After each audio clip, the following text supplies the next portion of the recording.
Bom, então vamos continuar agora a procurar evidências da existência da Arca de Noé. Você acredita que a Arca de Noé existiu? Você acredita que o mundo, há mais ou menos 4.300 anos atrás, acabou em água, né? E só sobreviveu ali Noé e a sua família? Esse é o nosso segundo vídeo da série, onde nós estamos buscando evidências da existência da Arca de Noé. Se você não assistiu o primeiro vídeo, assista primeiro ele, tá? E depois você volta aqui nesse vídeo e você continua. E agora nós vamos entrar no segundo nível de evidências, né? No vídeo anterior, nós falamos ali do ponto de vista bíblico, nós também falamos ali da cartografia, mostramos a Arca de Noé ali na cartografia, várias evidências, né, de que a Arca de Noé foi registrada na cartografia antiga. Nós também mostramos ali o lugar onde a Arca de Noé possivelmente estaria. Nós também falamos da tradição ali no local, ali no entorno do Ararat. Nós mostramos algumas relíquias ali, nós mostramos alguns escritos de historiadores antigos, e nós estamos caminhando agora, onde nós vamos falar aí de mais algumas evidências da existência da Arca de Noé, de mais alguns registros que nos levam a acreditar que a Arca de Noé realmente existiu e que um dilúvio global, nos moldes bíblicos ali, realmente aconteceu. E você está no canal O Pesquisador Cristão. Eu sou o pastor Monteiro Júnior, e nesse canal aqui nós estamos desvendando e defendendo os enigmas da nossa fé. Esse é o nosso lema. E agora vamos para o vídeo. Existem outras narrativas de um dilúvio e de uma arca além do texto bíblico? Isso aqui poderia ser muito bem uma pergunta, né, que um cético se faz, que uma pessoa que não acredita se faz, porque muitas pessoas veem cristãos, veem religiosos falando da história bíblica da Arca de Noé, né, e se perguntam, isso existe em outras culturas? Existem evidências dessa arca e desse dilúvio em outras culturas? Existem outros registros além da Bíblia? E a grande realidade é que existem outros registros além da Bíblia, vários registros, na verdade, centenas e centenas de registros além da Bíblia, que nos falam de um dilúvio global, e muitos deles também nos falam de uma arca, que uma arca teria existido, que através dessa arca várias pessoas ali e animais teriam sido salvos. E é exatamente isso que nós vamos ver nesse vídeo, registros fora da Bíblia que nos falam da existência de uma Arca de Noé.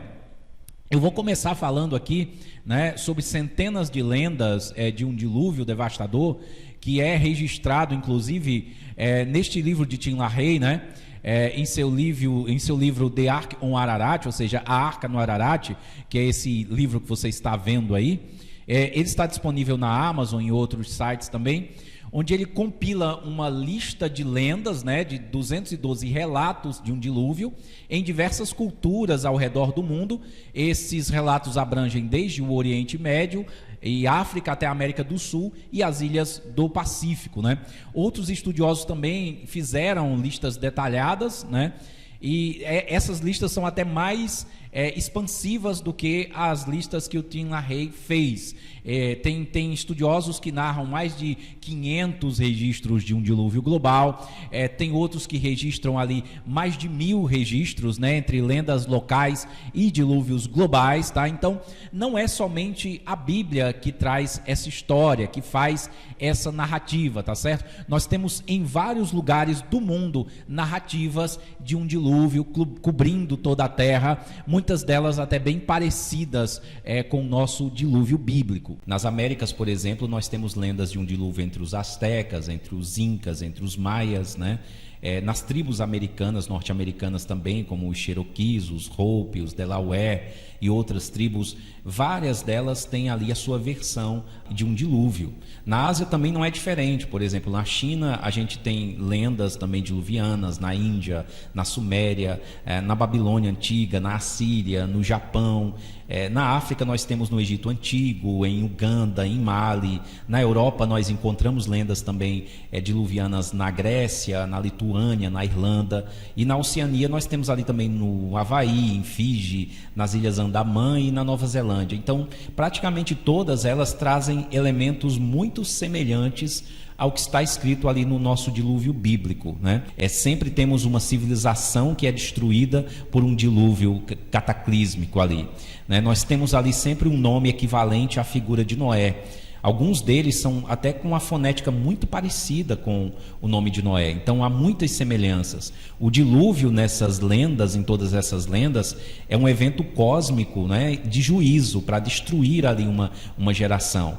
Sempre temos a figura de um barco, de uma embarcação ou de algo usado para salvar geralmente um povo ou uma família. Temos também sempre, na maioria das vezes, em uma grande maioria das vezes, a presença de animais também. E no final de todas essas narrativas, de todas essas lendas, você tem ali o começo de uma nova vida após as águas baixarem. As lendas sumérias e babilônicas, nós temos ali a lenda de Utnapishtim, né, na Mesopotâmia, onde Deus avisa do dilúvio e pede para que o herói ali construa um barco, né, e entre com a sua família e animais, e um corvo e uma pomba. Então, muito parecido com o dilúvio bíblico. Na mitologia grega, nós temos o Decaulião e a Pirra, né, na Grécia. Nós temos Zeus ali que envia um dilúvio, e um casal se salva em um barco, e esse casal ali vai repovoar a terra depois. Na Índia, no hinduísmo também, nós temos a lenda de Manu, onde o deus Vishnu avisa Manu e um peixe guia uma arca, né, e salva sementes e animais e vários sábios ali naquela arca. Na China também temos o equivalente ali da lenda de Furry, onde Furry constrói uma embarcação, ele e a esposa sobrevivem a um grande dilúvio. No Havaí também temos lendas onde Nuru constrói um barco para escapar da fúria dos deuses e oferece sacrifício após a tempestade passar, após aquelas águas cessarem ali. E da mesma forma nós temos entre os Maores, né, na Nova Zelândia, nós temos ali a lenda deles, fala de um herói que avisa sobre uma grande enchente e escapa em uma canoa sagrada. Então tudo conectado. Os Incas também, né, na lenda de Unu, por exemplo, dos Incas, você tem um casal que sobrevive ao dilúvio, uma arca gigante feita de madeira, né? E os astecas também no México, eles têm ali a lenda de Cox, que as pessoas são salvas em uma grande canoa e repovoam a terra e confundem-se as línguas depois, algo parecido até ali com a narrativa da Torre de Babel, né? Na tribo Hopi, nos Estados Unidos, eles têm um aviso prévio e constroem um barco de junco, usando esse barco para sobreviver ao dilúvio enviado pelos deuses. E narrativas semelhantes a essas, elas vão se estendendo ali pelo Canadá, pela América Central, pela África Ocidental, pela Oceania. No Canadá nós temos a tribo Cree, que também fala de um herói que construiu uma balsa para escapar de uma grande inundação. Na América Central nós temos a tribo Quiche, né, que vai falar ali de grandes inundações e vai falar de povos ali, de humanos sendo salvos em uma embarcação, uma grande embarcação. Ali também em Mali, na África Ocidental, nós temos a história de um homem que recebe a ordem divina para construir um barco e salvar a criação. E nas Ilhas Fiji também, na Oceania, nós temos um dilúvio que cobre toda a terra e um grupo salvo em uma embarcação feita por ancestrais, ali consegue escapar e iniciar uma nova geração. Então tudo é muito parecido, parece que é a mesma narrativa sendo adaptada ali, sendo descrita por pessoas diferentes. Para você ter uma ideia aí, esse é um mapa, né, um mapinha aí com essas estrelinhas, né, uma representação de onde estariam todas essas lendas, tá? Então todo o nosso globo terrestre é coberto de lendas sobre o dilúvio. Claro que essas lendas, essas narrativas, elas são diferentes, elas têm discrepâncias, né? Inclusive, esse é até um argumento que se usa para mostrar que uma história é verdadeira. Então, quando uma história é verdadeira, ela não é idêntica, tá? Ela é observada por vários pontos de vista, né? Quando você tem uma história igual, por exemplo, se você vai em uma investigação, por exemplo, né, e você vai investigar ali suspeitos, e se todos esses suspeitos narrarem exatamente a mesma coisa, isso dá a entender que aquela história foi combinada, né? E no que diz respeito ao dilúvio, não, nós temos narrativas onde a história muda, né? Mas sempre traz uma inundação, sempre traz um barco barco ou um tipo de objeto usado ali para se escapar ali, para se salvar ali de uma grande inundação. Sempre tem o elemento do fim de uma civilização e do nascimento de uma nova civilização. Então, todos esses lugares que vocês estão vendo aí são lugares que têm a sua versão local de um dilúvio global ou local, ou seja, naquela região ali, certo? Mas todos eles têm ali uma imensa chuva, uma imensa inundação, uma figura de um salvador ali. Então isso é muito interessante, não é verdade? E não somente nós temos as lendas, tá? Mas nós temos artefatos arqueológicos que nos falam disso. Por exemplo, essa tabuleta babilônica de 4.000 anos que menciona o dilúvio, né? Nós temos uma narrativa, ela traz a narração de um dilúvio e ela menciona a Arca de Noé, uma tabuleta datada de 4.000 anos, tá? Ela é decodificada pelo assiriologista Iver Finkel, que é bem famoso, né? Ele lê direto do acadiano e de outras línguas mortas já, línguas que poucos conseguem traduzir. E esse é um exemplo de uma tabuleta que fala que Deus alertou um grande homem e o instruiu para construir um grande navio, onde havia de reunir toda a sua família e 2 animais de cada espécie, porque o mundo seria purificado com o dilúvio. É claro que essa tabuleta, ela tem discrepância, diferenças do dilúvio bíblico, mas todos os elementos assim do dilúvio bíblico também estão nessas tabuletas aí, nessa tabuleta, tá?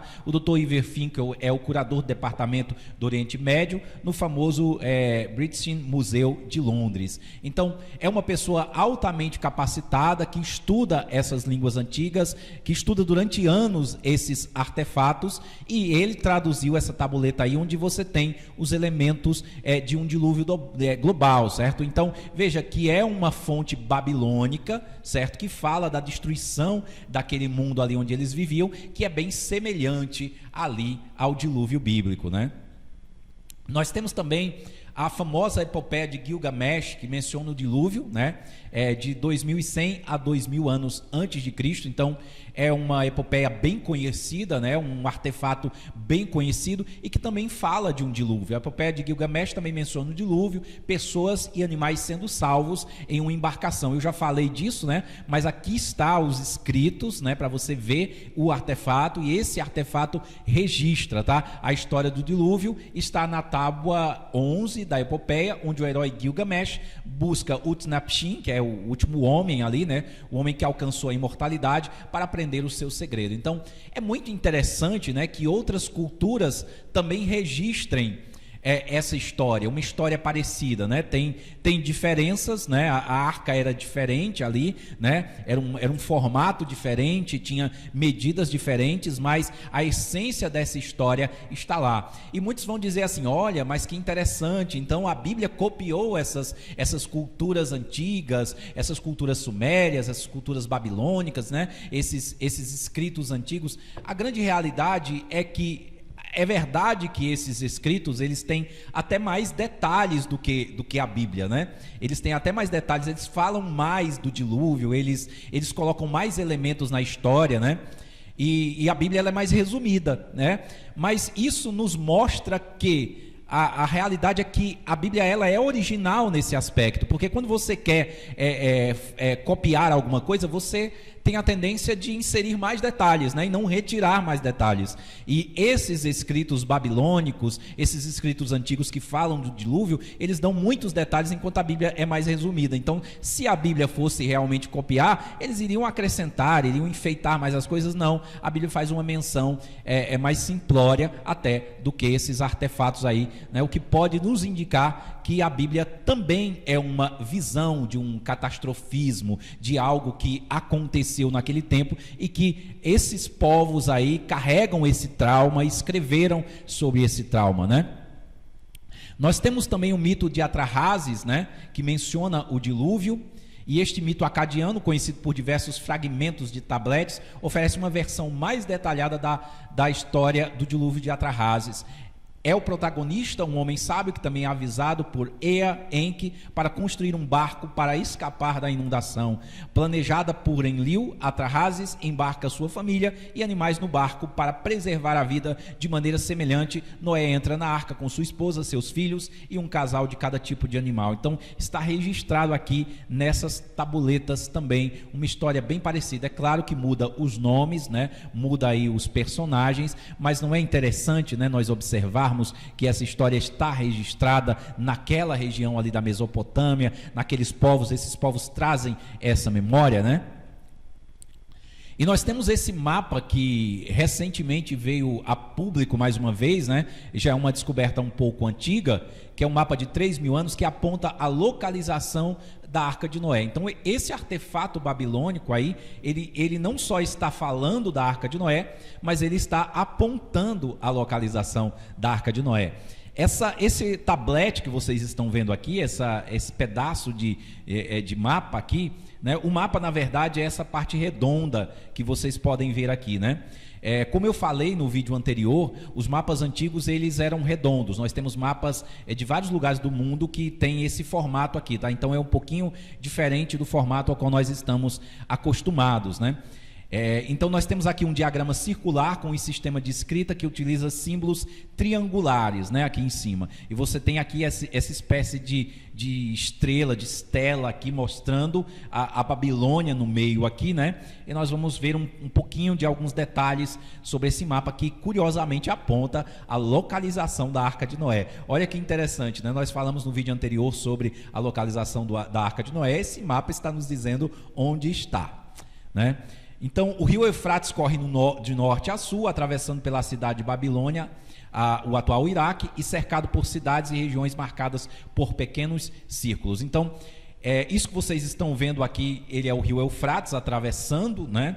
Aqui nós temos uma representação desse lado aqui de como seria, né, a cidade de Babilônia ali, né?